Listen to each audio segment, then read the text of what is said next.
Perempuan punya hak veto. Apa hak veto perempuan? Mahar. Misal, ambo nikahkan anak ambo, ya kan, dengan mahar dia yang menentukan. Kan mahar kan ibu-ibu menentukannya. Lalu dia tanya, kau siapa ya keciknya kan? Laki kau macam, ambo nikahan tadi. Maharnya, tanyalah mahar kenyo kan? Mahar kau minta Pajero 3. Anak ambo minta Pajero 3. Yo nak taluk dan bola pak. Tak taluk dan bola Pajero 3 pak. Bisa batal pernikahan. Nak taluk bayi dah. Ya kan jual beli bisa batal kan? Ambo la okey. Tiba-tiba nak bayi dia nyuruh harga barang lah. Batal tak? Ya sama. Ibu kalau ingin memveto pernikahan, minta memang ada hadis Nabi, murahkanlah mahar walaupun dengan sebuah cincin besi. Tapi itu konteksnya laki-laki yang miskin yang memang lah ingin bana menikah daripada maksiat. Itu konteksnya tu. Tapi konteks yang normal ibu jen. Untung rumah ibu tak terdengarnya kau ibu. Sehingga dulu yang murah lo mahar rumah ibu nya ibu. Itu. Dek sekatiko tu alom sampean lagi kini baru sampean dah. Nah tapi ya, jadi menikahi perempuan ketika haid itu boleh. Yang tak boleh itu menggaulinya. Cuman dalam adat Minang ni memang tak dianggap baik menikahkan perempuan yang sedang dalam keadaan haid. Karena beku kemungkinan terpeleset pengantin baru. Tak taluk lo sabar jangan sampai hari 5 hari beku kemungkul tu. Nyolah halal. Ya. Nyolah halal. Tapi lu boleh dirasuk lah. Tak beda dah. Anjaklah tunda nikah dulu. Tu masuk tu mah. Tapi boleh menikahkan perempuan waktu sedang haid itu. Suami boleh mencari kepuasan pada istrinya di bagian manapun. Kecuali di bagian haid. Kalau awak lah suci ko, tu tak mandi, awak tak boleh ke pasar. Tak boleh awak pergi ke kantor, tak boleh ke mandi dulu. Kau berapa tanah ni awak pijak-pijak tu apa je menyumpahnya apa. Itu kan mitos tu. Tapi orang awak betul cara mendidik supaya capek mandi. Ini tugas Pak Kua, Pak Penyuluh itu penting. Orang gaib tak akan menyampaikan kau. Ya, ustaz pun payahlah menyampaikan kau mah. Mencari katanya mudah-mudah dong dengan pengajian tu. Dengan pengajian lapuk-lapuk bila ada seorang laki-laki menggauli istrinya dalam keadaan haid pernah dan terlanjur. Dia terlanjur menggauli istrinya dalam keadaan haid, maka mestilah dia bersedekah 1 dinar.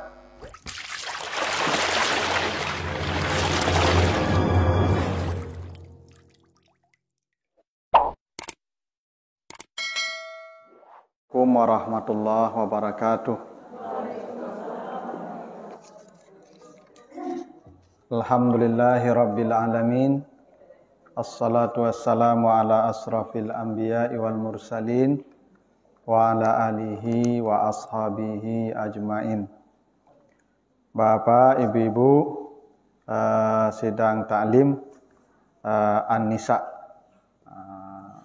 Saya selalu bapak-bapak, ibu-ibu, ya harusnya ibu-ibu An-Nisa. Tapi karena bapak-bapak hadir terpaksa sebut juga bapak-bapak dan ibu-ibu An-Nisa gitu. Iya, kalau haruskan ibu-ibu jamaah An-Nisa, benar ya. Tapi kalau bapak-bapak, ibu-ibu jamaah An-Nisa, itu kurang pas. Tapi tak apa-apa karena bapak-bapak ini ya ingin hadir karena memang persoalan ibu-ibu tidak bisa dilepaskan dari tanggung jawab bapak-bapak. Harusnya kalau pengajian soal ibu-ibu, bapak-bapak yang wajib hadir. Kira-kira gitu. Karena persoalan ibu-ibu pasti terkait dengan persoalan bapak-bapak. Nah, Bapak Ibu yang saya muliakan, pagi ini kita akan bahas perkara haid. Walaupun ibu-ibu yang haid, tapi bapak-bapak hukumnya nanti ke bapak-bapak itu. Ya, maka kita akan membahas tentang persoalan haid ya dalam ya beberapa hadis ya. Baik. Pertama kita lihat ya hadis dari Aisyah, hadis ya riwayat Abu Dawud dan An-Nasa'i. Anna Fatimah binta Abi Hubash kanat tustahadu. Jadi diceritakan ada seorang sahabat perempuan namanya Fatimah binti Abi Hubash. Ini seorang perempuan. Dia itu diceritakan tustahadu. Tustahadu itu artinya masa haidnya panjang. Jadi haidnya lama nih ibu, panjang haidnya. Ini perempuan yang kadang-kadang ada yang begitu, lama darahnya tidak berhenti-berhenti. Maka diadukan ke Nabi tentang kasusnya yang haidnya begitu lama, panjang. Maka kata Nabi, inna damal haidi damun aswadu yu'rafu, fa iza kana zalika fa amsiki anis salah, fa iza kana al-akharu fatawaddai wasalli. Kata Nabi, sesungguhnya darah haid adalah darah yang berwarna hitam yang kamu kenal. Kalau darah haid itu ibu pasti tahulah. Kata Nabi warnanya aswad, hitam, yang hitamnya perempuan itu pasti kenal. Kira-kira begitu. Kalau kami tidak kenal. Kalau ibu pasti kenal. Kalau ini darahnya haid nih, karena ibu tiap bulan dia hafal betul tuh. Makanya kata Nabi yu'raf, darahnya pasti kamu kenal, hitamnya tuh pasti kamu kenal. Bila darahnya berwarna hitam seperti yang kamu kenal, maka tahanlah dirimu dari salat. Jadi selama warnanya hitam dan warnanya itu ibu ketahui ini memang haid, maka perintah Nabi tahan dirimu dari salat. Tidak boleh salat, haram hukumnya. Ya, tapi nanti kata Aisyah, kami tidak disuruh mengqada salat itu, tapi puasa ya. Tahan dirimu dari salat. Bila warnanya sudah tidak lagi seperti yang kamu kenal, maka kata Nabi, berwuduklah dan salatlah. Jadi kalau ibu-ibu misalnya darahnya tidak berhenti, lah panjang, lah lama masuknya dan darahku tidak habis-habis. Maka kata Nabi, kalau warnanya sudah tidak lagi seperti yang kamu kenal, kamu berwuduklah dan salatlah. Itu artinya tidak semua darah itu disebut darah haid. Ada kalanya perempuan itu, mohon maaf nih, ya mengeluarkan darah tapi sudah wajib salat. Kalau warnanya sudah tidak lagi seperti yang ibu kenal darah itu. Nah, ini kemudian dijelaskan lagi dari hadis ya Humnah binti Jahsy. Ini sama kasusnya. Dia juga masa haidnya panjang, kuntu ustahad. Kata Humnah, saya juga istihadah, maksudnya panjang haidnya. Lalu kata Nabi kepada Humnah binti Jahsy, hadis Bukhari, fatahayyadi sittata ayyam aw sab'ata ayyam sumagtasili.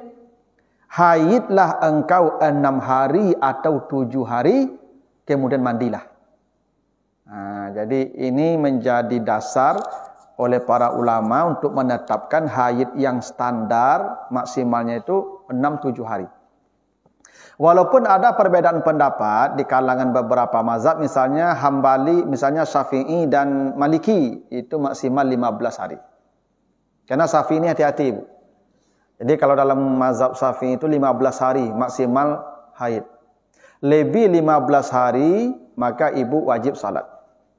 Kalau dalam mazhab Hanafi ada 10 hari. Jadi batas 10 hari. Kalau sudah tidak berhenti darahnya, hari yang ke-11 dia wajib salat. Kalau dalam mazhab Syafi'i dan Maliki, hari yang ke-15 atau hari yang ke-16 dia wajib salat. Tapi dalam hadis tadi Humnah binti Jahsy itu 6-7 hari. Memang standarnya ibu rata-rata segitu ya, 5-6 hari ya. Ini kalau ada ibu-ibu menghadapi kasus begitu, maka kata Nabi kepada Fatimah binti Abi Hubaysh, kalau haidnya sudah melebihi batas yang tadi, maka kata Nabi, innahu irkun, itu darah dari pembuluh namanya, bukan lagi darah haid. Karena kalau darah haid itu Bapak Ibu, itu darah yang terjadi akibat telurnya pecah. Kan ibu menghasilkan telur kan, yang akan dibuahi. Maka telur itu kalau tidak dibuahi, ibarat talu ayam yang busuk nak pecah kan, atau makok bau tu, ya, tu makok darah haid tu bau, karena talu busuk sebenarnya tu pecah. Itu. Karena kalau tidak dibuahi, dia membusuk, pecah dia tu. Maka darah tu warnanya hitam, Terlalu busuk kan jadi tu hitam, lalu bau, enggak sedap.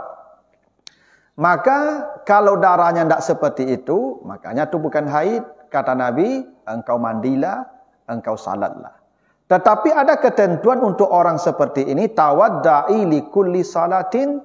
Wanita yang haidnya panjang ini wajib berwuduk setiap salat. Jadi misalnya gini, ibu haidnya sudah lebih dari 14 hari misalnya. Maka ibu mandi dulu ya.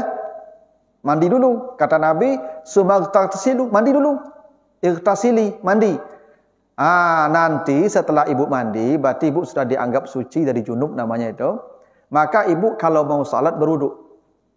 Setelah ibu salam, maka wuduk ibu batal. Mau salat sunat, berwuduk lagi.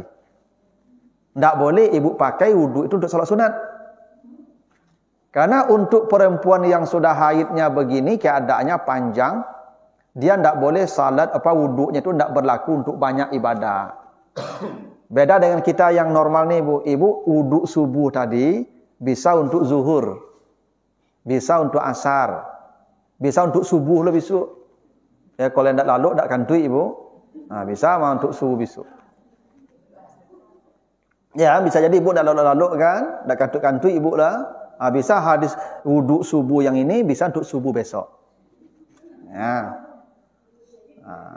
Tapi yang perempuan yang istihadah tadi, yang haidnya tak berhenti-berhenti, dia itu wajib berwuduk setiap salat walaupun salat sunat. Ini sama kasusnya dengan orang yang sudah pakai pempes ibu. Nanti ada masanya kita kalau sudah tua, los, ya lah bocor klep kok, ya kan? Lah pakai pempes.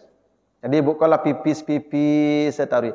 Nah orang yang begini sama dengan yang haid panjang ini. Satu, ini ketentuannya ibu ya. Ibu kalau darahnya tidak berhenti, ya kalau darahnya tidak berhenti. Kenapa nih?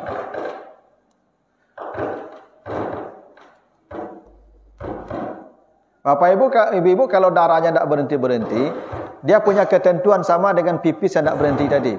Satu, dia tidak boleh berwuduk jauh-jauh sebelum waktu salat datang.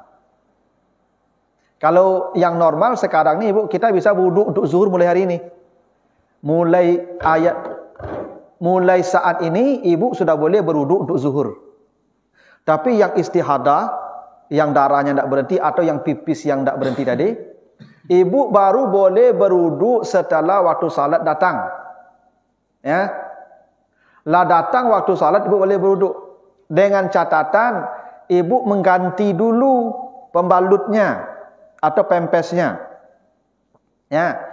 Ganti pempesnya, ganti pembalutnya, ibu berwuduk, setelah berwuduk ibu langsung salat. Kalau ibu salat sunat, ganti lagi, wuduk lagi. Ya. Jadi tidak boleh salat sunat. Sebab kata Nabi, tawadda'i li kulli salatin, setiap salat ulang wuduk. Makanya ibu-ibu yang sudah istihadah ini, maksudnya yang darahnya tidak berhenti, bisa jadi kan ada rahimnya bermasalah ibu ya. Maka ibu yang begini, dia itu ya tidak boleh berwuduk jauh sebelum salat. Dia ganti pembalutnya. Setelah berwuduk dia hanya salat wajib saja. Jangan salat sunat ibu.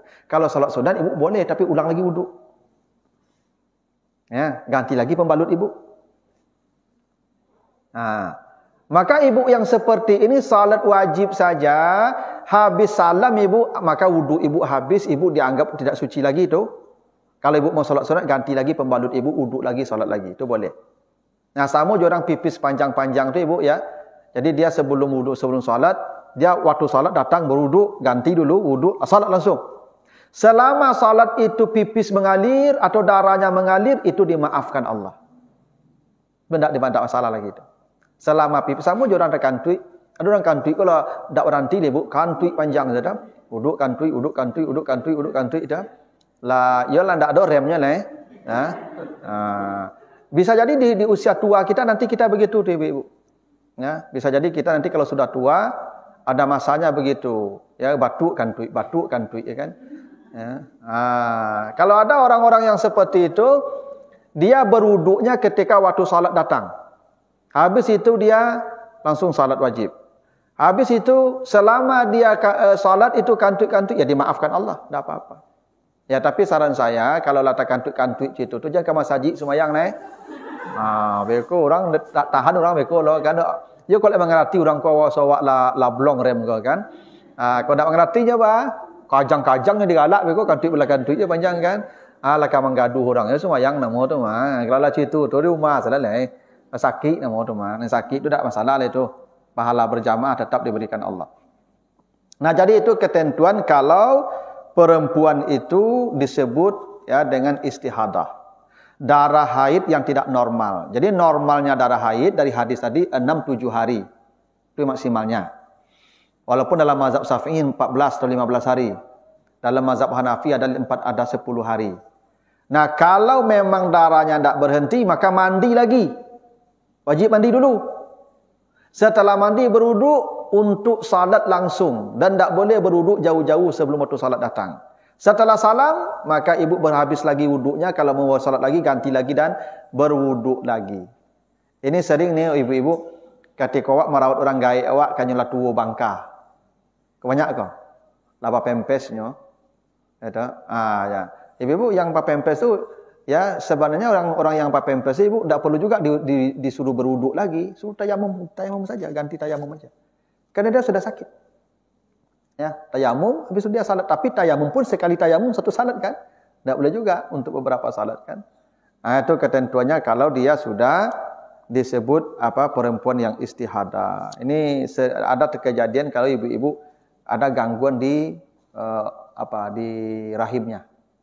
Ya, biasanya ada kanker apa segala macam tu. Biasanya ada darah-darah yang tak berhenti keluar itu. Ya. Nah, hadis berikutnya dari Anas bin Malik, annal yahud kanat iza hadatil mar'atu fihim la yuakiluhum faqala an-nabi isna'u kulla syai'in illa nikah. Ini hadis Muslim ya. Orang-orang Yahudi kata Nabi, bila istri mereka haid, maka istri itu diasingkan. Mereka tidak makan dengan istrinya, tidak minum dengan istrinya, tidak tidur bersama istrinya, tidak bicara dengan istrinya. Orang Yahudi begitu ibu. Karena haid itu dianggap kutukan. Maka dalam keyakinan orang Yahudi, perempuan itu yang haid itu sedang mendapat kutukan. Maka dia diisolasi. Bahkan dalam sejarahnya ibu ada sebagian yang dimasukkan ke kandang ayam, ke kandang kambing. Ya, untunglah ibu ada orang Yahudi ke, orang Yahudi rasa ibu. Dulu pada itu perempuan-perempuan haid dimasukkan ke kandang ayam, ke kandang kambing itu. Dan tak boleh menatap mata mereka. Nah, begitu orang Yahudi kata Nabi. Jadi orang Yahudi kalau istri mereka haid itu diasingkan seperti seperti orang yang kena penyakit kutukan. Ya. Begitu, diisolasi lebih dari corona. Ya, jadi perempuan haid dalam tradisi Yahudi itu lebih daripada orang kena penyakit yang menular itu. Tapi kata Nabi tidak begitu. Isna'u kulla syai'in illan nikah. Kalau istrimu haid, engkau lakukanlah apapun yang engkau hendak melakukan kepadanya kecuali nikah. Nikah maksud itu berhubungan suami istri. Jadi kalau perempuan haid, lakukan sesuka hatimu kepadanya. Makan bersamanya, minum bersamanya, ya bersenda gurau bersamanya, tidur bersamanya, berpelukan dengannya, tidak apa-apa. Yang tidak boleh itu an-nikah, bergaul, hubungan suami istri, itu yang tidak boleh. Jadi an-nikah ini bukan akad nikah ya. Memang kadang-kadang ada orang memahami hadis ini dilarang menikahkan perempuan waktu tidak dilarang tuh ibu.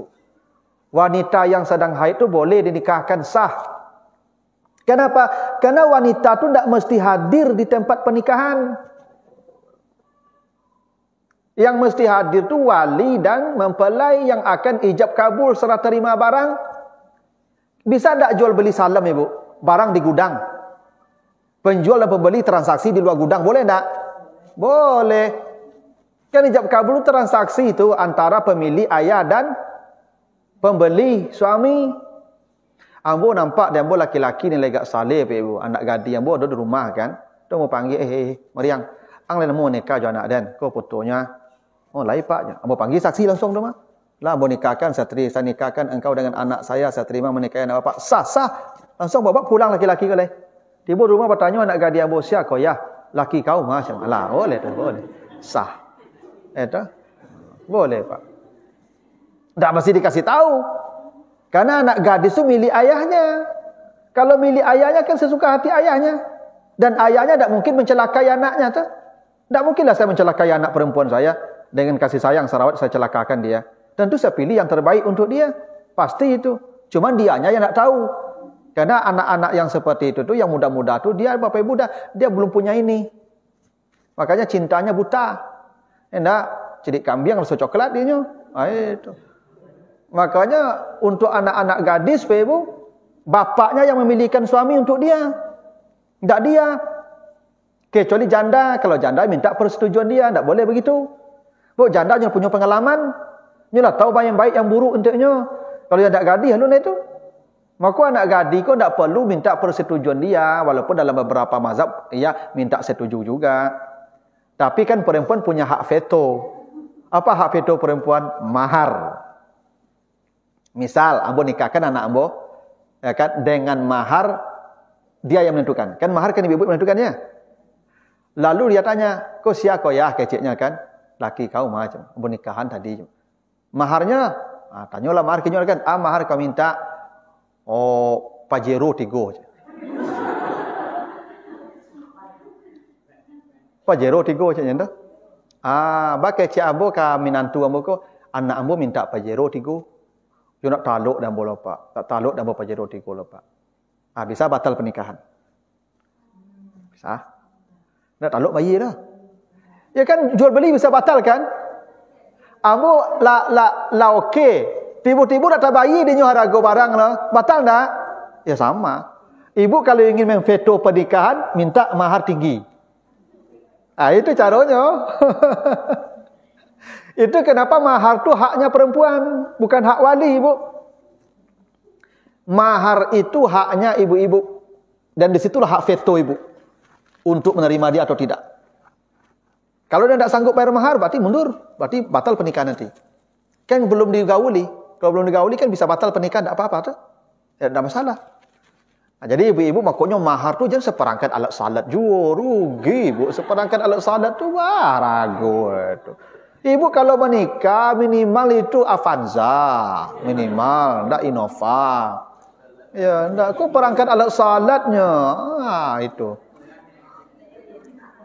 Iya, memang ada hadis Nabi, murahkanlah mahar walaupun dengan sebuah cincin besi. Tapi itu konteksnya laki-laki yang miskin yang memang ingin bana menikah daripada maksiat. Itu tuh konteksnya tuh.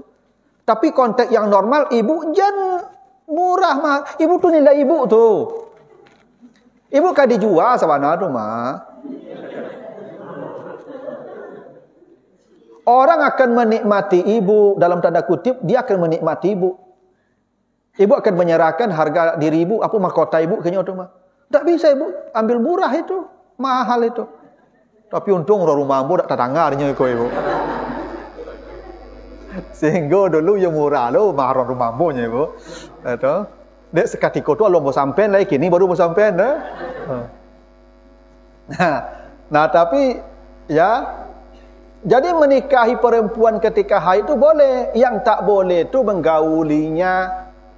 Cuman dalam kita dalam adat Minang ni memang tak dianggap baik menikahkan perempuan yang sedang dalam keadaan haid karena beko kemungkinan terpeleset. Namanya pengantin baru. Tak taluk lo sabar je sampai hari Januari beko kemungkul tu. Nyolah halal. Ya. Nyolah halal, tapi lu boleh dirasuk lah. Tak beda dah. Anjaklah tunda nikah dulu tu masuk tu mah. Tapi boleh menikahkan perempuan waktu sedang haid itu tak ada masalah. Yang tak boleh tu menggauli dia. Nah, jadi apa ibu, perempuan yang haid kata Nabi, boleh engkau lakukan apapun yang kau inginkan kepadanya selain daripada bergaul. Itu boleh. Tak ada halangan ibu. Boleh.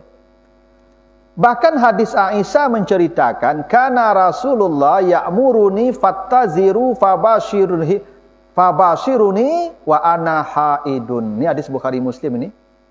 Rasulullah itu menyuruh saya memakai pakaian dalam tanda ini pakaian tipis lah. Ya, tipis. Lalu beliau mendekatkan kulitnya ke saya dan saya dalam keadaan haid. Ini hadis ini kadang-kadang agak susah saya menjelaskan, tapi beginilah bahasa sederhana. Seorang suami boleh mencari kepuasan pada istrinya di bagian manapun kecuali di bagian haid. Itu salah ibu. Susah bu menjalinnya. Karena ibu-ibu kau ada yang tak mengerti apa kau lah garit gatanya kan ya. Haid boleh loh, tak betul loh ibu. Makanya kalau coba ibu kalau baca nanti di surah Al-Baqarah 222 ya.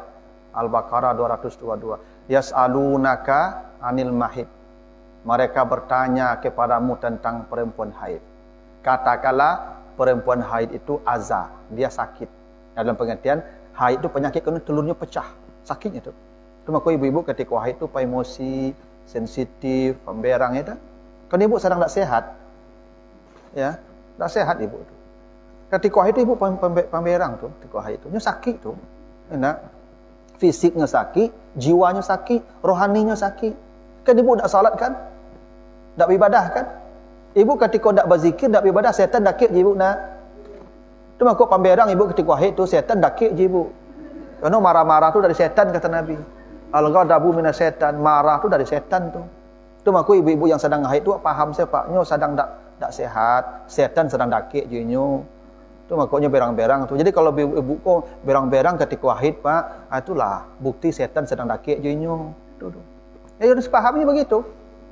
Nah, dia azza, penyakit kata Allah. Darahnya pun azza. Darah haid tu ibu, itu sarang bakteri, kuman, penyakit, talu busuk, pecah. Itu maka tak boleh didekati. Maka kata Allah, fa'tazilun nisa fil mahid. Maka jauhi perempuan bukan haid tapi fil mahid. Mahid itu Bapak Ibu dalam bahasa Arab namanya isim makan. Kalau haid darahnya. Kalau mahid tempat darahnya. Allah mengatakan jauhi perempuan fil mahid. Ditampik darah itu jauhi. Selain tampik darah cubuh. Bebas. Yang ditampik darah tu jangan, fil mahid namanya. Tak ada masalah. Ibu mau bantu suami dengan cara apapun boleh. Yang tak boleh tu fil mahid. Di tempat haid tu yang tak boleh. Makanya kata Allah ada aturan juga ya. Sampai mereka suci. Fala takrabuhunna hatta yathurna. Jangan kau dekati perempuan itu sampai mereka suci. Kalau suci boleh dekati. Dan jangan kau gauli fa iza tataharna fa'tuhunna. Kalau mereka sudah mandi, maka datangilah mereka. Ini ada aturannya, Pak. Jadi mendatangi istri yang haid itu mandi dulu. Tak boleh perempuan belum mandi didatangi. Allah sebut mendekati mereka boleh kalau sudah suci, tapi mendatangi mereka iza tataharna. Itu maka saya katakan ibu-ibu, kalau darah ibu berhenti misalnya maghrib, berhenti habis maghrib darah ibu, mandilah malam tu. Bakok betul Ustaz. Yo kasihan apa-apa. Ya kan? Nya apa kula nanek saya bertanya, "Alah lun." Nah. Lun. Ya. Alah lun. Ibu ko nya alah kan, pijo dek balik mandi, lun je. Ibu apa-apa juga begitu. Ini penting nih Pak. Mohon maaf nih, zaman kini kok Bapak Ibu pelajaran begini tidak sampaikan di sekolah nih Ibu ya. Cobalah Ibu cek di sekolah Anda ada materi ini. Tidak ada. Di masjid-masjid pun tidak ada pengajian yang begini nih Bu. Ya. Karena dianggap ini perkara yang mungkin tidak terlalu penting disampaikan. Tapi serius. Kenapa seriusnya? Banyak laki-laki atau apa-apa atau muda-muda kok tidak sabaran Ibu. Begitu darah berhenti langsung dia eksekusi. Tak boleh. Ya toh. Harus mandi dulu. Ya toh. Tu makanya ibu-ibu memang segera mandi. Kan ada pepatah orang apa ya? Aduh pameo tu mah. Kalau awak lah suci ko, tu dak mandi awak dak boleh ke pasar. Dak boleh awak pai ke kantu, dak boleh ke mandi dulu ko apa tanah ni awak pijak-pijak tu apa yang menyumpahnya apa. Itu kan mitos tu. Tapi orang awak betu cara mendidik supaya capek mandi junub. Supaya kalau junub kalau sudah mandi capek. Karena banyak persoalan di situ nanti. Ya termasuk soal kami. Gitu. Ya tapi coba bayangkan kalau misalnya ya ibu ada yang haidnya sampai 7 hari yang tadi ya. 7 hari udah ada waktu yang sabanta kami menunggu ibu. Ya. Kalau cocok beliau kau mungkin tak masalah mana lagi kau dah. Tapi model-model ambo, model-model kau ibu kau tak bisa lah ibu. Ya, itu yubana la kalam dunia kau rasanya tu ibu. Ya nak. Dan itu ibu-ibu harus paham itu. Ya tahu. Memang begitu kami diciptakan Allah. Kami kok kalau tak bersobok je ibu dalam waktu lebih 3 hari, kami kok stres. Kalau ibu sebulan tak bersobok, kami tak masalah lah. Makanya Hafsah ditanya Umar, anaknya ditanya tu, Hafsah, bara lama perempuan kau taluk dak dakik suaminya ampe 10 hari, ada yang mengatakan ampe bulan. Tu maka ibu-ibu kau diberi tangguh, kalau saya tidak memberikan nafkah lahir batin pada isteri 4 bulan, 4 bulan kan?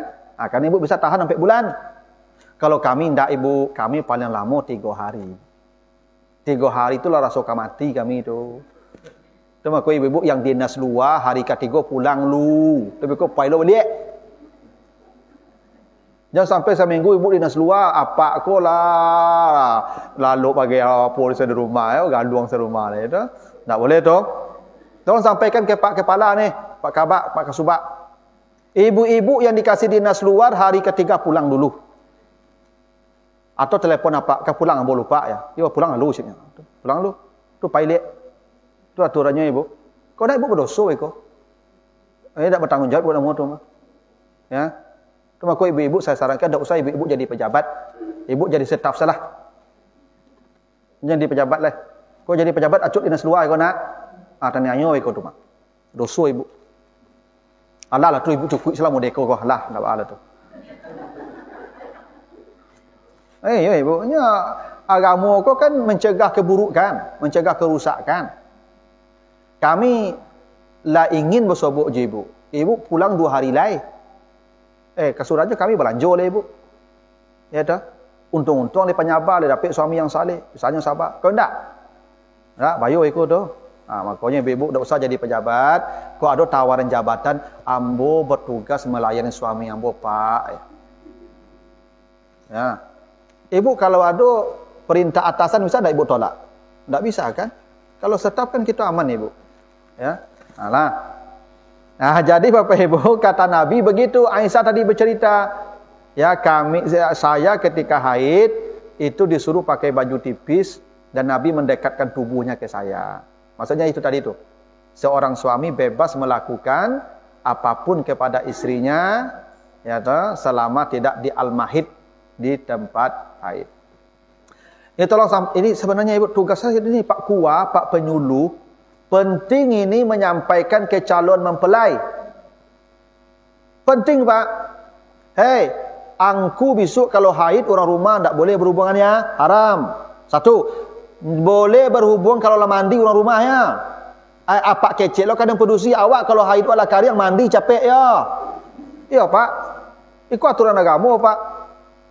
Ini tugas Pak Kua, Pak Penyuluh itu penting. Orang gaib tak akan menyampaikan kau.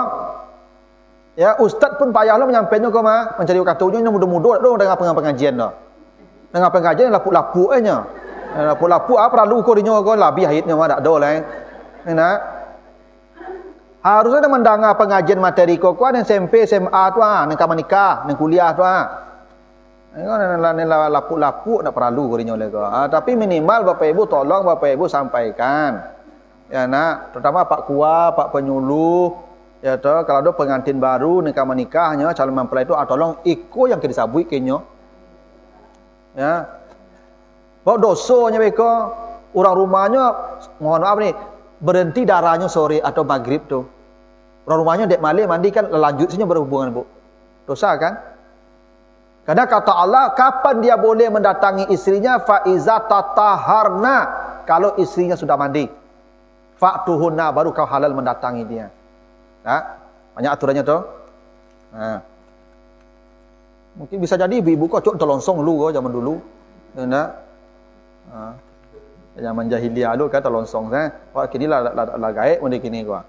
Ya dah. Nah tobat sih ibu lah. Langsung aja dari pihak kal itu.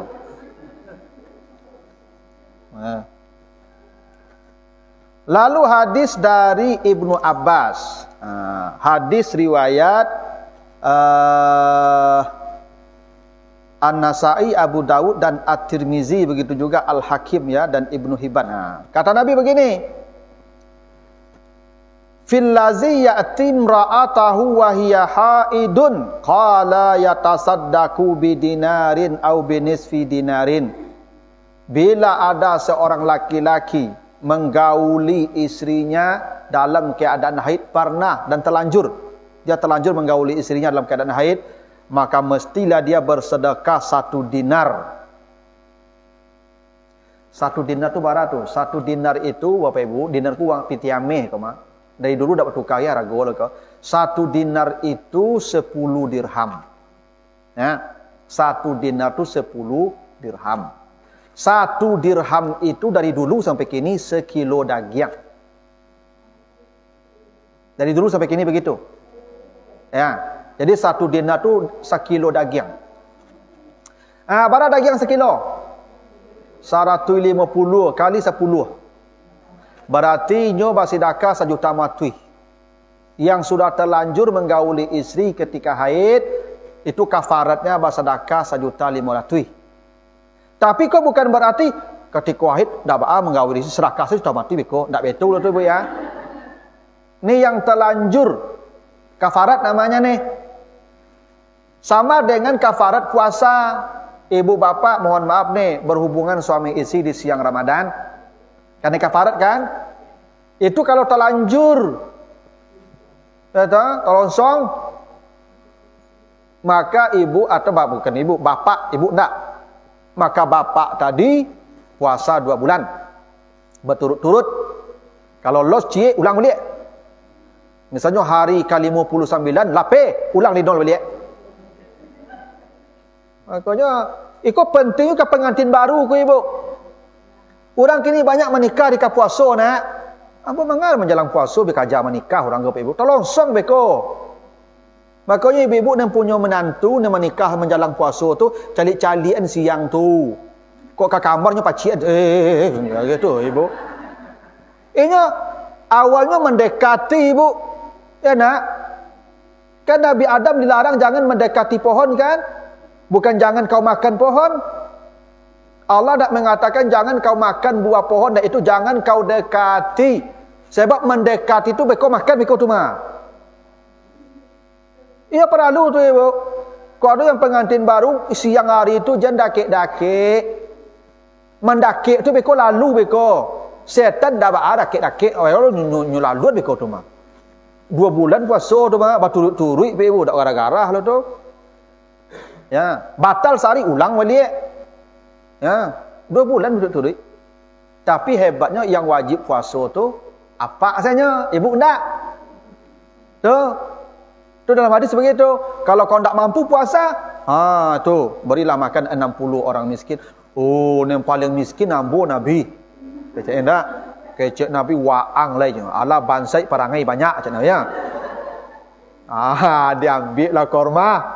Sakantong, agen kai seriang kuah, suruh makan di seriang. Itulah kafarat ang. Artinya yang membayar kafarat hanya suami, walaupun bakar rajo berdua. Itu buktinya dosa ibu dibebankan ke suami. Ibu pada dosa ya tu mah, tapi dosa ibu dibebankan ke apa? Itu lamanya jadi ibu-ibu. Ya ta? Dosa ibu kami tanggung. Ya nak? Nafkah ibu kami tanggung. Masuk surga menumpang pula. Itulah samporono lah ibu-ibu pelamanya. Ya tu. Tak ada selamat jadi ibu-ibu kan lai. Ya bana nikmat hidupnya. Ya tu. Malenggang saja ke surga lai, tak ada lai. Asal tinggi surga apa langsung pai. Ya kok lai patuh. Itulah syaratnya tu mah. Tapi kok melawan saya panjangnya ndak lalu tu. Besok apa dibawa masuk surga kan? Apa fulan ke surga lalai. Surga Firdaus pintu ampek. Ibu, Pak ambo kece apa? Kau pahlawan.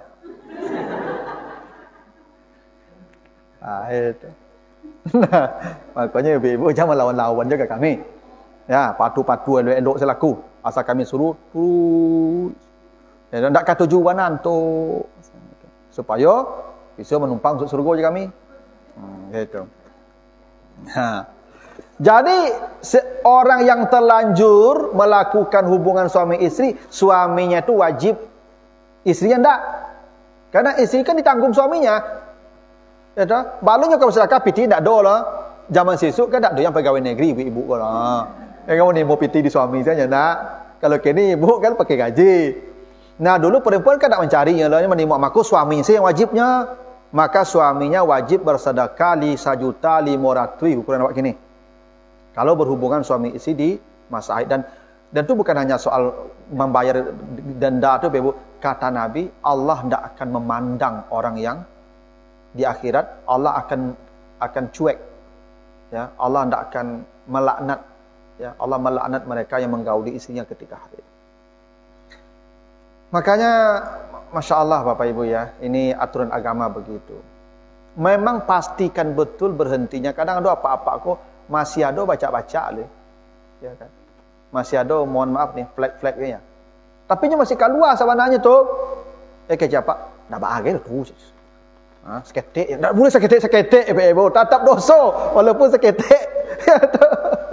Kadang ada apa-apa kok jatuh Pak. Kata seketik je macam. Seketik tu. Memangnya khabar kalau seketik dah haram dah tu. Samanya Ibu, pastikan bersihnya kata Allah. Kalau lah bersih pasti mandi lu. Baru datangi mereka. Ibu, kalau ada anak ibu yang perempuan ke menikah, tolong ibu agi tahu ilmu kau. Apa kalau ada anak apa laki-laki ke menikah, kau nak disampaikan Pak Kuah, kau nak ada pelajarannya, apa bertanggungjawab? Coba bayangkan nyoba dosa. Siapa tanggung jawab di akhirat nanti itu kalau nak apalah dan ibu lah nak bagi tahu kinyo. Tanggung jawab awak mah. Perlu awak masing-masing bertanggung jawab menjaga diri dan keluarga dari api neraka. Tuh, maksudnya.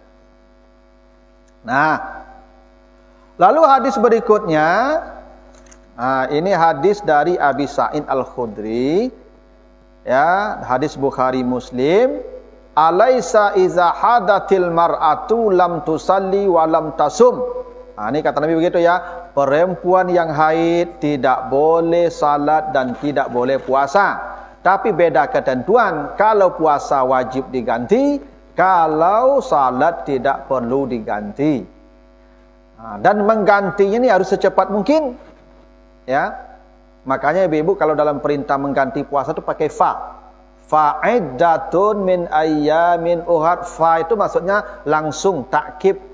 Jadi ibu kalau yang haid itu sebelum puasa Syawal qada dulu. Jangan puasa Syawal dulu. Qada lebih dulu dari puasa Syawal. Bako betul Ustaz, kok mati bu ndak puasa Syawal ndak Allah. Tapi kok mati bu alun mengqada berhutang. Ibu ndak jadi puasa Syawal, ndak apa-apa, mati ibu aman. Tapi ibu mati belum mengganti, berhutang. Itu makanya kata Nabi, siapa yang mati dia punya hutang puasa, sama anhu waliyuhu, hendaklah walinya mempuasakan anaknya, cucunya, bapaknya. Kadang-kadang makanya ibu-ibu ini kan banyak dulu ketika haid, tunda-tunda saya mengqada. Oh, tak takana le bara banyaknya kini dah. Ya, lepas tumpuk-tumpuk utang tu. Ibu-ibu setiap puasa Senin Kamis niatkanlah mengqada. Jangan puasa Senin Kamis niatnya.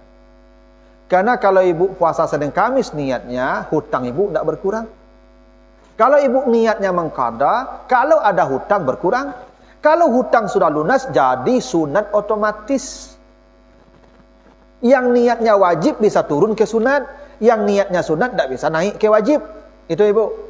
Logikanya begini. Ibu berhutang di bank. Ibu tidak takana hutang ibu kok lunas soalun lagi wah. Tapi ibu transfer tiap bulan. Ternyata sudah lunas dalam catatan bank. Uang ibu masih diambil tidak? Otomatis jadi tabungan kan? Nah, kayak begitulah itu ibu. Makanya ibu-ibu yang dulu hutang-hutang puasa belum terbayar dan tidak ingat lagi berapa banyaknya, maka niatkanlah mengqadha. Itu. Kalaupun misalnya ibu yakin ibu hutang ibu lunas, niatkan juga mengqadha untuk ibu bapaknya. Karena begitu kata Nabi.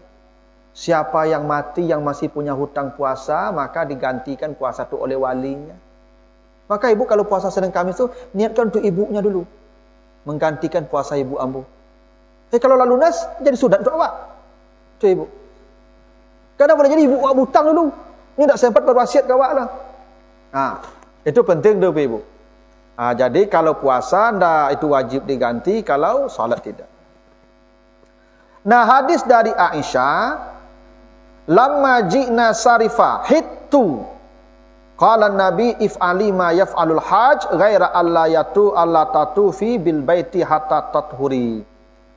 Jadi Aisyah ini bercerita, ketika kami sampai di Sarifah, saya haid. Jadi ini ceritanya haji wada. Nabi itu ibu-ibu ketika haji wada tahun 10 setelah hijrah, Nabi itu kan melaksanakan haji sekali saja seumur hidupnya. Nabi itu haji sekali saja ibu, tahun ke-10. Habis itu Nabi mati. Padahal kota Makkah ditaklukkan tahun 8. Nabi bisa haji 3 kali itu, tahun 8, 9, 10. Tapi Nabi hanya sekali saja haji, tahun 10. Memang alasannya ada, alasannya Nabi sibuk menerima orang-orang untuk memeluk Islam. Kan ketika penaklukan kota Makkah, wa ra'aitan nasa yadkhuluna fi dinillahi afwaja. Jadi tahun 8 dan 9 itu sibuk Nabi menerima orang-orang yang hendak masuk Islam. Sehingga Nabi menunda haji. Dan haji Nabi sekali saja. Itu makanya Bapak Ibu, haji berkali-kali itu bukan tidak bagus. Cuman Nabi contohkan sekali saja. Kalau umrah Nabi ada 3 kali. Tahun 8 Nabi umrah, tahun 9 Nabi umrah, tahun 10 itu Nabi umrah. Karena haji Nabi haji kiran di haji wada. Ya, di haji wada itu Nabi itu hajinya haji kiran. Maka Nabi menyembelih onta sebagai hadiu, ya, sebagai dendam. Nah, ini ketika haji wada, Nabi bawa semua istrinya. Ada 8 orang itu. Semua dibawa Nabi, kecuali yang tinggal tu Saudah binti Zam'a dan Zainab binti Jahsy. Selebihnya dibawa Nabi. Karena istri Nabi belum haji. Haji pertama juga. Setelah itu Nabi tidak membolehkan istrinya haji. Jadi ketika Nabi haji wada, setelah tahun ini kalian jangan lagi pergi haji. Nah, kan jadi istri Nabi pun hajinya sekali juga tuh ibu. Ya. Nah, Saudah binti Zam'ah tidak ikut karena sudah tua. Karena Saudah itu umurnya sudah lebih 70 tahun. Sebab Saudah binti Zam'ah ini ibu-ibu dinikahi Nabi ketika usianya 66 tahun setelah Khadijah wafat. Jadi ibu, setelah Khadijah wafat, istri pertama Nabi setelah Khadijah itu namanya Saudah binti Zam'ah. Saudah binti Zam'ah ini dinikahi Nabi saat usianya 65 tahun lebih. Seumur dengan Khadijah. Jadi jangan ibu kira Nabi itu mati Khadijah menikahi Aisyah langsung. Nah, yang dinikahi Nabi itu orang tua namanya Saudah. Saudah kok merasai duitnya ibu. Merasai banyak duitnya. Jadi jiwanya halus. Nah, karena Nabi punya anak yang masih belia namanya Fatimah. Fatimah kok masih gadis kecil. Masih gadis. Maka Fatimah perlu sosok ibu pengganti Khadijah. Saudah lah penggantinya. Jadi Nabi itu Pak menikah setelah Khadijah mati. Bukan untuk dirinya tapi untuk anaknya. Itu hebatnya Nabi itu Pak. Nabi menikahi Saudah bukan untuk dirinya. Untuk Fatimah. Itu anaknya. Nah, jadi memang jangan dicela Nabi itu poligami. Ternyata istri Nabi yang pertama itu yang gaib loh, jando loh ibu, tua. Itu pengganti yang mak untuk anaknya, tidak pengganti istrinya. Nah, kadang apa-apa kan rata-rata penggantinya lebih mudah pada mati nak. Ya enggak ibu? Kalau mati istrinya rata-rata apa kok mencari pengganti lebih mudah daripada mati nak. Harusnya semua yang mati itu. Tuh. Nah, itu. Jadi Saudah tidak ikut, Zainab tidak ikut. Lalu Aisyah bercerita, ketika saya sampai di Sarifah, ini sebelum ke Makkah nih, saya haid. Kok di jalan haid, kok haji, kok ihram kok? Karena ihram tadi di Zulhulaifah. Ya, sudah ihram semua. Sudah niat ihram, sampai di Sarifah saya haid. Maka kata Nabi kepada Aisyah, lakukan semua yang dilakukan jamaah haji, kecuali tawaf di Baitullah sampai engkau suci. Jadi orang haid tak ada masalah. Sa'i boleh, wukuf boleh.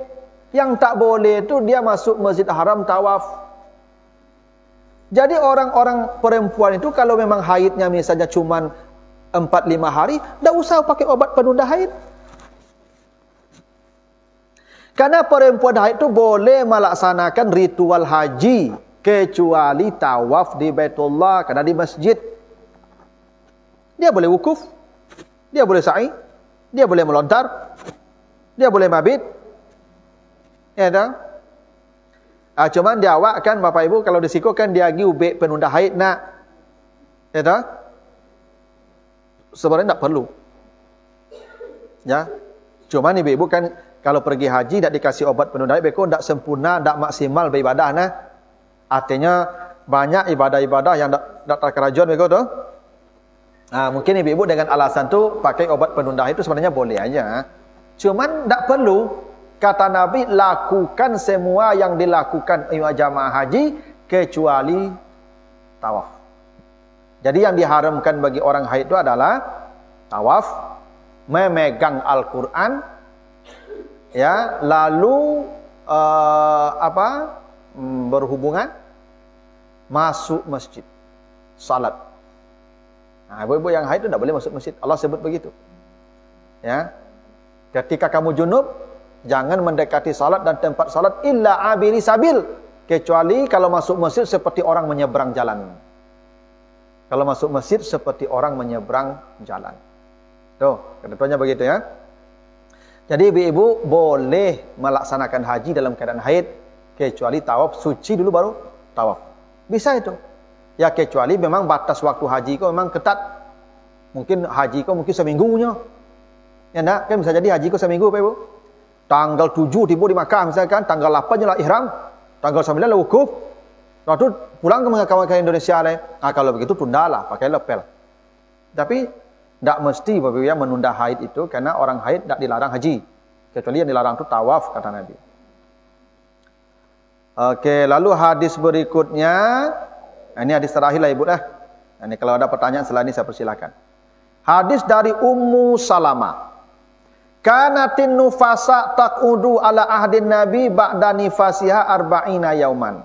Perempuan-perempuan yang nifas ya hendaklah berhenti, maksudnya berhenti dari aktivitas salat jangan, puasa jangan, ya berhubungan jangan, beribadah jangan selama 40 hari. Nah, jadi kalau yang nifas 40 hari, tapi 40 hari ini Bapak dan Ibu batas maksimal. Kalau sekarang ibu-ibu melahirkan operasi, itu tidak mesti 40 hari. Ibu yang operasi biasanya 10 hari itulah berasi itu. Jadi ibu cukup lah 40 hari, kapak mati kami beko. Pak 40 hari kecek Nabi, tidak. Kalau ibu, kan nifas itu paling cepat sekejap.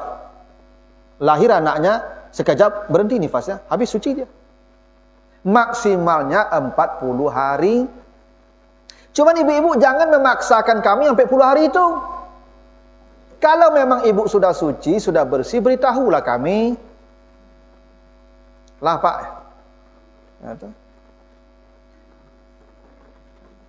Bu, kami kok rajin bertanya ibu.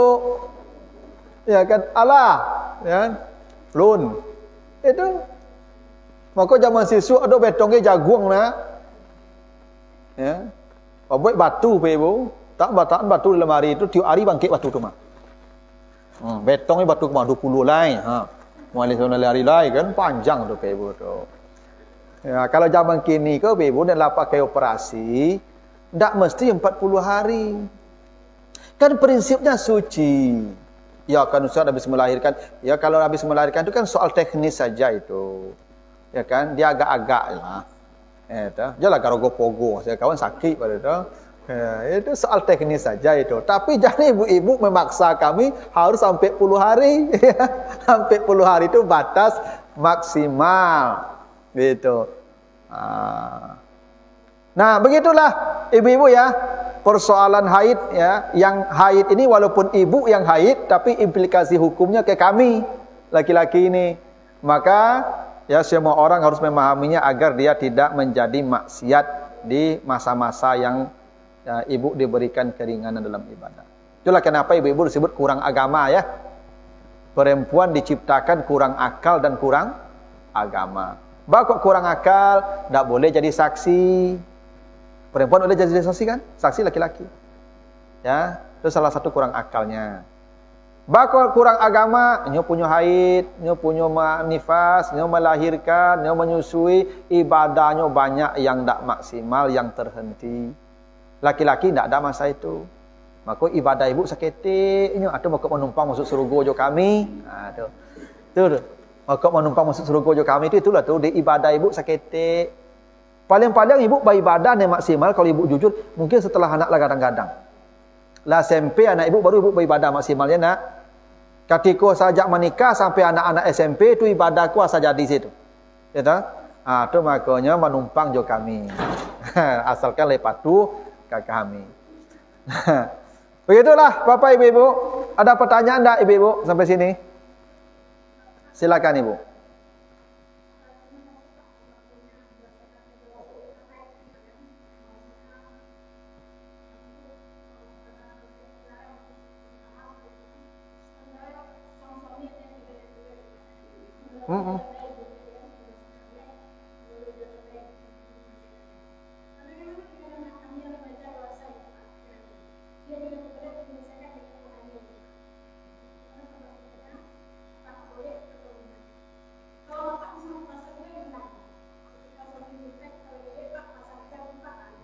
Yuk, ada apa-apa kau yang taluk dengan puasa. Tapi ada yang nak taluk dengan lebu. Nak taluk lebu mati dengan kau lagi. Kalau begitu ibu bantu menyelesaikannya. Ya boleh, tak apa-apa.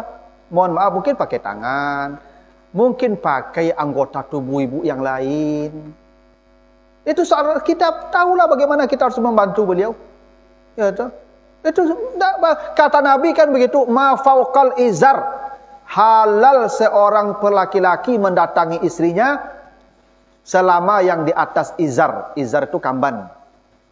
Selama yang di atas kamban boleh. Yang bawa kamban tidak boleh. Ya. Memang begitulah ibu.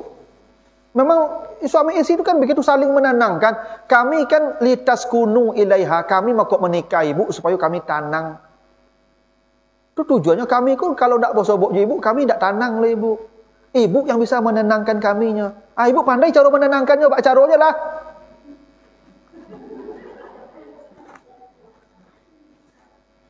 Ibu pasti tahu cara menenangkan kami itu, kan? Yang penting kami tenang. Nah, pak caranya lah terserah ibu lah. Ya selain daripada mahid. Nah, itu yang nak boleh pada kata itu. Kalau beliau tapi inilah rahasianya bu ya. Baku ibu-ibu ko dia gi haid dek Tuhan. Nah, karena kalau ibu haid, kami rindu ju ibu. Jadi kerinduan tu muncul ketika kita tertahan sekian hari itu ibu. Sebab kalau ndak ada ibu haid, kami pun bosan ju ibu. Inilah ibu. Bila ibu lama makan waktu puasa. Ibu berpuasa lapar di sore hari itu ibu itu sambalado saya ibu nyonya namu bertambu do piring kata ya nak dak lapar apa duit nikmat makan kau dak lapar ibu. Nah ibu akan terasa spesial bagi kami kalau kami kelaparan. Masa haid itu masa kami lapar tuh ibu, buas tu makuk hari babuko tu yo bana yo Kau lulu saya sadonya dah ibu. Dak makan tu buku tu cerita ibu ya. Yo mana dak nyokunya le ibu, nyolulu kadang saya sadonya le. Kan ulah lapar mana. Itu rahasianya ibu haid supaya kami rindu ju ibu. Makanya laki-laki harus paham ini aturan Allah. Maka bersabarlah dulu. Puasalah dulu tadi itu. Supaya berbukanya enak. Ini penuh hikmah hidup nih ibu. Cuma laki-laki kadang-kadang tak betul lah balanjonya ibu. Kan tak sehat nak boleh tu. Awak disuruh puasa supaya menikmati berbuka nanti. Aku buku tengah hari tu lama beko sore lah. Ya tu. Itu rahsianya tu. Cuman ada laki-laki ni mohon maaf ibu, kan tingkat hormon kita tak sama. Kalau model-model beliau kok ibu lah turun hormon beliau kok tak masalah. Model ambo kok ibu masih di persimpangan baru kok. Tak bisa. Mungkin maksimal 3 hari ibu bisa bertahan. Tapi lebih daripada itu tak bisa itu. Apalagi masih muda-muda lagi. Maka dibantulah menenangkan dia. Kan tujuan litaskunu ilaiha. Nah, yang persoalannya anak-anak muda. Itu kenapa Nabi panggil ya ma'syaras syabab, wahai anak-anak bujang. Syabab itu ibu usianya 20 sampai 25. Itu syabab. 25 namanya rujul. Di bawah 20 namanya fata. Di bawah itu lagi namanya gulam. Nabi panggil anak muda yang usianya 20 tahun. Segeralah menikah. Nabi itu menikah sudah 5 tu. Bapak Nabi itu Ibu Abdullah menikah usia 22 tahun. Saya menikah umur 23 itu. Kenapa segera menikah? Itu persoalannya. Karena kata Nabi, yang paling banyak menggiring orang masuk neraka itu al-famu wal-farad. Mulut dan farad. So makanya ibu, jangan anak-anak bujangku sudah melamunya menikah ibu. Dia punya kebutuhan. Pasti dia menempuh jalan yang tak baik untuk menyelesaikan kebutuhan dia. Ada? Kalau dia menikah, mohon maaf ibu, kalau dengan tangan istri halal. Walaupun tangan istri halal. Itu. Makanya memang ibu-ibu kalau anak-anak waktu mulai dewasa, umur 20 kata itu suruhlah menikah lah. Nikah. Jangan tunggu lu kayu mapan botol lu menikah. Tak betul lu ibu. Allah perintahkan inkanu fuqara yughnihumullah. Kalau kamu miskin, menikahlah, Allah mengayakanmu. Konsep dalam Al-Quran itu ibu, menikah dulu baru kaya. Bukan kaya dulu baru menikah. Kalau kamu miskin, kata Allah, menikahlah, Allah kayakan kamu. Dulu ambo mau nikah umur 23 tahun, bu miskin ambo ibu. Lama nikah bu, lama beranak dulu, miskinnya bu citu ya ibu. Tapi alhamdulillah lah, miskin bersama pada miskin surang rajak lah miskin bersama ibu. Ya enggak? Ya tak ya kayu ambo loh, tapi ya, dulu ambo ciko, kini ambo ciko kan dulu ambo ciko surang merasai surang. Kini ambo merasai dapat 3 beranak, ancaklah merasai bersama pada merasai surang wak. Ya enggak? Makanya Bapak Ibu, anak-anak tu kalau dah tamat kuliah, tanya oleh seleronya dia, "Angka menikah hendak?" "Nikahlah ya." Dia menikahnya. Kerajo bekolah kerajo tu ya. Nikah lu ya. Bu orang kalau menikah ibu enggak bertanggung jawab langsung tu mah. Tapi kalau dia menikah lah yang enggak santai-santai ya baru. Ya dah, nya bisa mengerengek orang gaeknya, bisa. Tapi kalau menikah enggak usah ngerengek alai. Menikah tu mempercepat tanggung jawab orang tu Bapak Ibu. Ya Bapak Ibu kamu. Ya, di samping dosonya pun. Makanya kalau sudah menikah separuh agamanya sudah selesai. Tinggal separuh lagi agamanya mau diurus. Zaman sisuk perempuan-perempuan menikah umur 7 balik, sampai balik ya nak. Sehingga mak anaknya banyak-banyak sampai 10 sampai sebalik anaknya dah. Kalau mau sampai balik lah menikah. Bisa beranak tiap sekali 2 tahun tu mah. Kau menikah lah umur 35 bagaikan. Itu tak banyak dapat lah. Tenaga nak do lah. Ibu. Ya makanya capek menikah tu. Di samping awak kalau menikah capek tu ibu, ya ketika produksi itu awak punya kekuatan. Kalau lah 35-40 lah berisiko beko tu. Enak. Memang rahasia aja begitu. Di samping awak bisa punya anak banyak. Karena Nabi membanggakan perempuan yang punya anak banyak. Kata Nabi, menikahlah dengan perempuan yang suka beranak banyak. Saya bangga dengan perempuan yang suka beranak banyak tu cik Nabi. Dia kau dapat ibu kau minta tambah tarui, tambah lah pak, tambah itu kau dapat mertua. Dak membana panjang je lu, alah pak taluk lah dak betul lah. Harusnya ibu kau minta tambah. Sampai taluk di mahnya dapat lapak membana dapat kali tu. Ya tu. Ya. Karena Nabi bangga perempuan yang punya anak banyak itu, yang suku punya anak banyak tu. Gitu Pak. Jadi yang anak-anak kita tu makanya yang belum mampu menikah kata Nabi, perbanyaklah berpuasa. Karena puasa tu junnah, ya, wijak, ya, puasa tu benteng. Tapi kan tak bisa you puasa tu hari je ibu. Kau akan makan je kan, kau buku je kan. Habis kau taruhlah siang antuknya malam, ibunya. Ya Pak Ibu. Siang bisa antuknya, malam lah beko.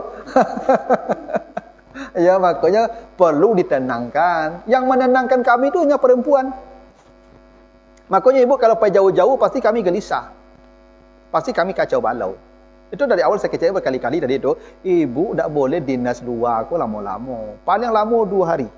Hari ketiga ibu tenangkan apa lu. Lah tanangnya pai lo balik. Ya kan? Nah, itu aturan agama ibu ya. Nah, kalau ibu mencuba melawan itu ya nanti ibu bermasalah lah di akhirat. Gitu. Cukup dah, ibu. Ada lagi ibu? Oh, masalah onani. Ya itu tadi tu. Kan tak boleh. Yang boleh itu dengan tangan istri saja. Dengan tangan istri boleh. Ya. Nah, makanya puasa sarannya kan. Ya, kecuali dia keluar sendiri mimpi basah. Atau menghayalnya kan. Saya menghayal-hayal kan keluar, enggak apa-apa. Ya, tapi kalau dengan usaha itu enggak boleh. Ya, enggak boleh. Itu makanya pilihan yang paling real, yang paling realistis itu nikahkan secepat mungkin. Itu jalan yang paling hebat. Saya tak tahu Ibu kenapa diatur menikah itu harus sekian. Sekarang berapa diatur Pak pernikahan? Syarat minimal menikah sekarang berapa Pak?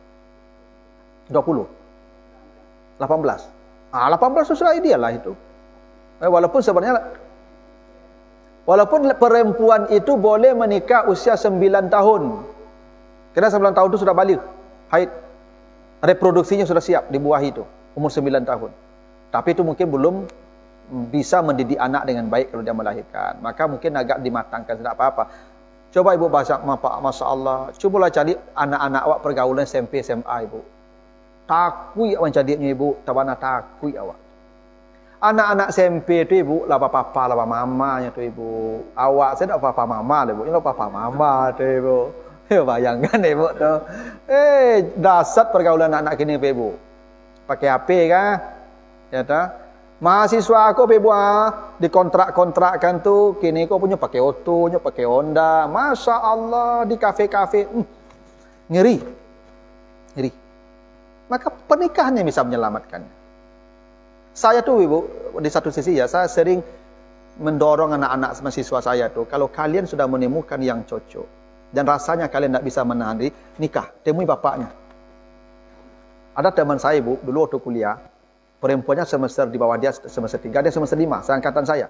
Dia memang udah tidak bisa lagi menahan diri. Dia temui bapaknya ibu, laki-laki tadi. Beraninya ibu, Pak, ambo yo kamu nikah juana apa? Kamu itu. Dah tamat yang kuliah alun ya Pak. Ambo semester 5 baru. Tu kamu nikah? Iyo. Tanya kan berusi kok. Iyo Pak. Tu baca ceritanya tu. Iyo belanja pagi tarui.